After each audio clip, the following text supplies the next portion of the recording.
Guys, so my plan to wash fleece outside has been derailed by the rain, so we're going to wash it inside. This is not turned on, I'm just using it as my basin. I've got some extra water heating. I just need my thermometer.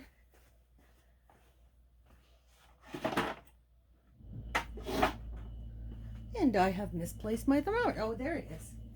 Getting closer and it would bite me. All right.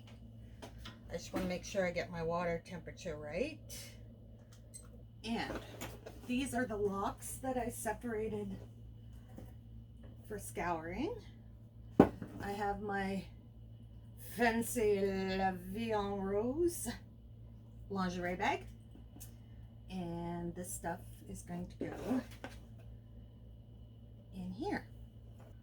Now I have some water in the kettle heating up. This is currently 114. So when I add the boiled water from the kettle, that should be enough to get it to our target temperature of 140 degrees. All right, so there's the locks in this bag. We are also going to do a ½ pound of just loose, and those are just going in like that. I have my Unicorn Power Scour.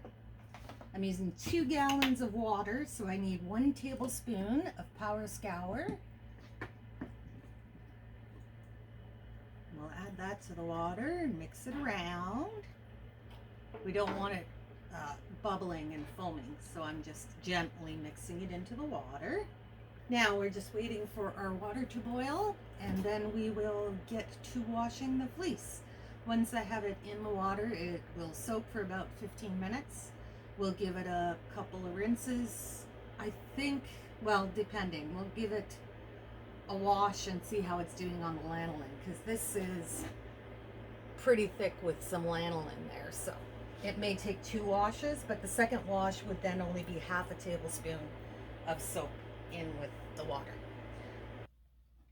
All right, here we go. Target temperature reached. Now we're just going to take our bag of locks first, and we're just going to push them down. You can instantly see the dirt lifting off. Dirt and lanolin. Woof. And then we're going to take the loose fiber. I'm going to toss that in the other side. Push it down. Smells like sheep. I actually don't mind the smell of sheep. Barnyard smell is kind of nice to me. I mean, if you get too much of it, of course, there's the stink factor. But for the most part, I don't mind a barnyard smell.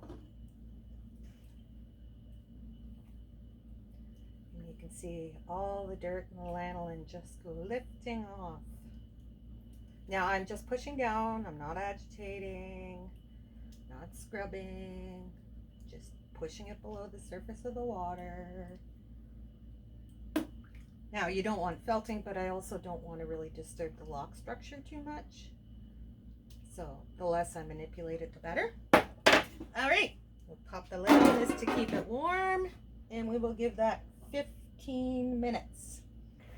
All right, our 15 minutes is up. I've got a bin of hot soap rinse water here. Now we are going to get our fleeces out of here. You can see how dirty the water is. It's pretty gross.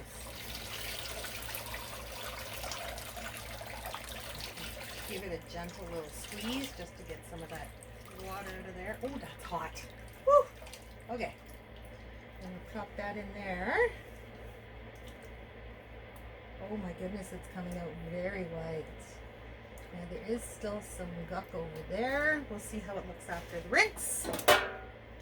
Then I have my handy little fryer basket here. I'm telling you, yard sales are just a bevy of tools that you wouldn't think of using in weird ways like I do. But this saves my hands, so I can hold it over the pan and let it drip for longer.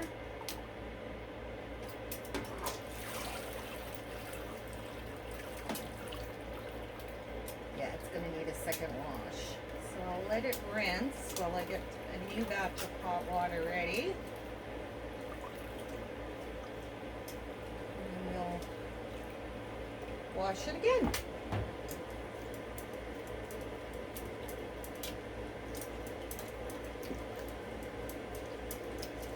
All right, I'm gonna get on that. I'll be back. The second wash is done. So we are going to get this into the rinse.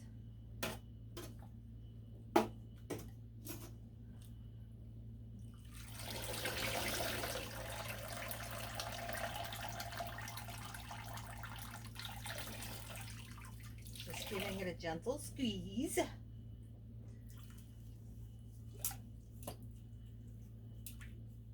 So there's still a good deal of dirty tips on here, which I fully expected. As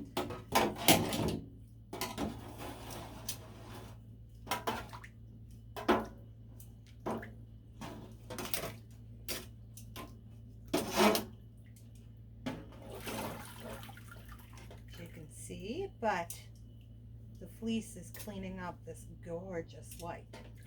Now, this batch of loose fiber, I'm going to throw right into the dye pot.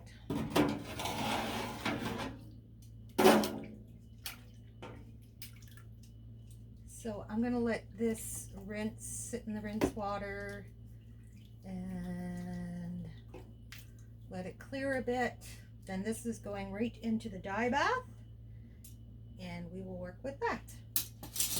So I will be back when I'm set up to dye. I got citric acid water heating there. And I'm going to take on my fiber and plop it in. I'm going to push this down, spread it out a little bit. Now I just want to crazy dye this with all kinds of colors. So I'm going to start with one. Now this is 1% dye stock solution, so it's very strong. I'm going to use this spoon right here. And it's very scientific and technical why this spoon right here, because I want to.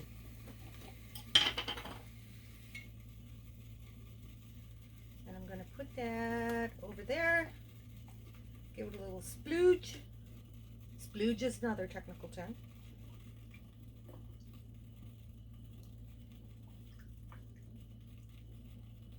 And I'm going to put another splooge. Just sprinkle it around. What the heck? All right. Now I'm going to let that sit until that color strikes before I add the next color. Now the reason I'm doing it that way is so that the colors don't just all mix together and muddy. I want to have some distinct colors. So while that's doing that, I'm going to continue rinsing my bag of locks. So I will be back. Right, so I packed up some of the big equipment and I'm back to working in my usual spot. And the yellow has struck. Now the water is cloudy because I only gave it one rinse before I threw it into here. But since it's going to get rinsed and washed and everything else after dyeing, I generally don't worry too much about that. Oh my gosh, there is my first piece of veggie matter to come out of this fleece. Wow. So I'm going to move it around a little bit before I add the next color. Okay, that was the yellow. This is a green. So I'll splooge some of that in there.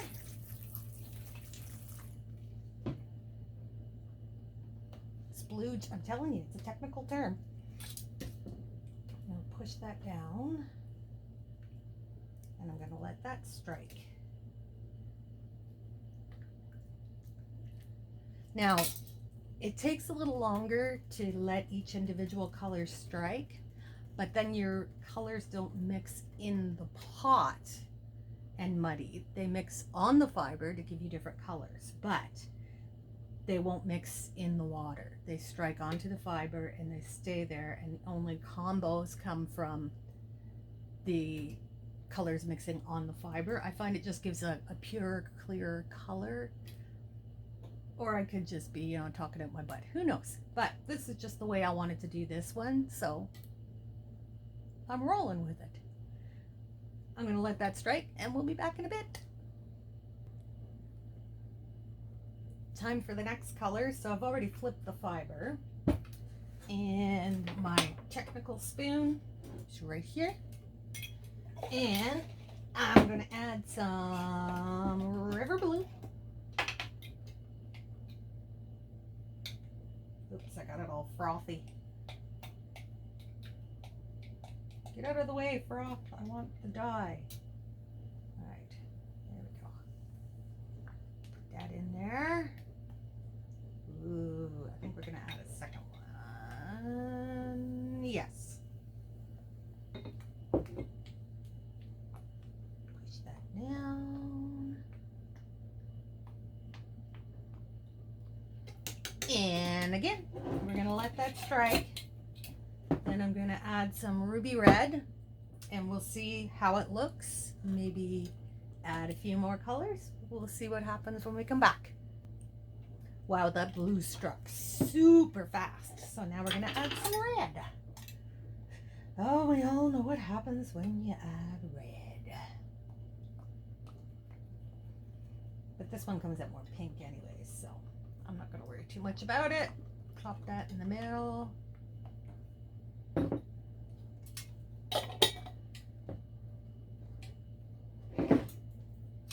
just push it down a bit. I think we need to add some more blue too, so I'm going to toss some of that in on the opposite side of the red. Now, because I only have the two colors going, if they blend in the pot, it's just going to make purple. It's not going to muddy.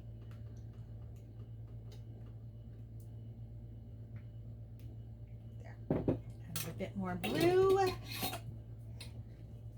and I'll let those strike. Then I'm probably going to add some more green and yellow just to bring those vibrancies up. It looks great on the camera, but it's much duller in the pot, and I want it to be a little bit brighter. So I'll probably add some more yellow to this side and some green to that side, just to try to brighten it up a bit. It's like I'm making clown barf or something, but I'm just trying to get some colors in the locks. Now I'm going to go and change my rinse on my bagged locks and let them rinse again. Maybe spin them out for drying if they're ready. I'll be back. So it's cooked for a bit. Just want to get a look, see how it is. So in here, you know, there's lots of green and yellow in here. I think I will add some more blue and red.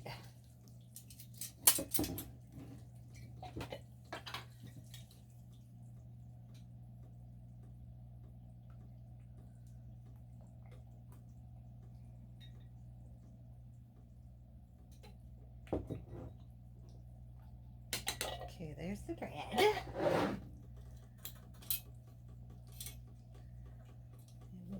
Some more blue.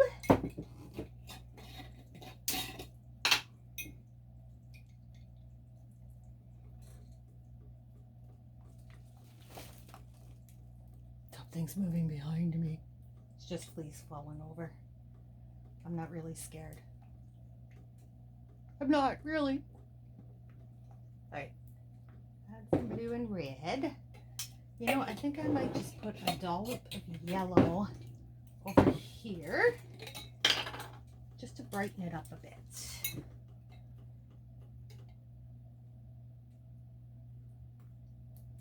Okay, maybe more than a dollop. There.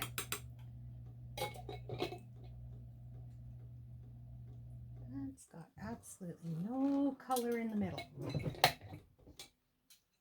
See, this is my preferred way to dye. Just bloop, bloop, bloop, bloop, bloop, bloop. Just add it on.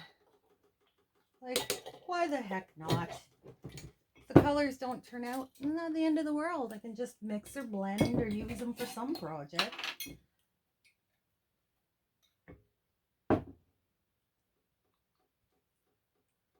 There we go. Make that purple. That's what I'm going to call that. That purple. I'm going to make that purple in the middle.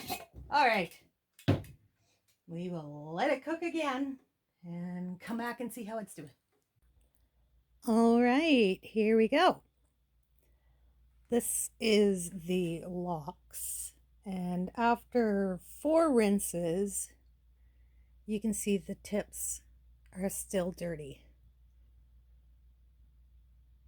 So normally I would then lay it out, wash it again, maybe tap the tips to get them clean.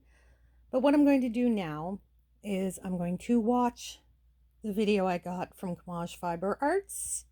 Sorry, the video I bought from Kamaj Fiber Arts on scouring dirty fleece, and see what tips and tricks she can offer me, and we'll see if we can get the next batch cleaner than this. And over here we have the dyed fleece. It went straight from first rinse right into the dye bath. It's been washed and rinsed, and now it's out to dry. It's got some lovely tonal colors in it. You can see that a lot of the locks are still intact. So I will let this dry and then we will spin with that. So that's going to wrap it up for this video. We have 2 things to look forward to: spinning with the dyed and comparing this wash fleece to the fleece I'm going to wash using Kamaj Fiber Arts methods. Thanks for joining me, guys. If you like this content, do all the stuff down below, and I will see you next time. Thanks. Bye.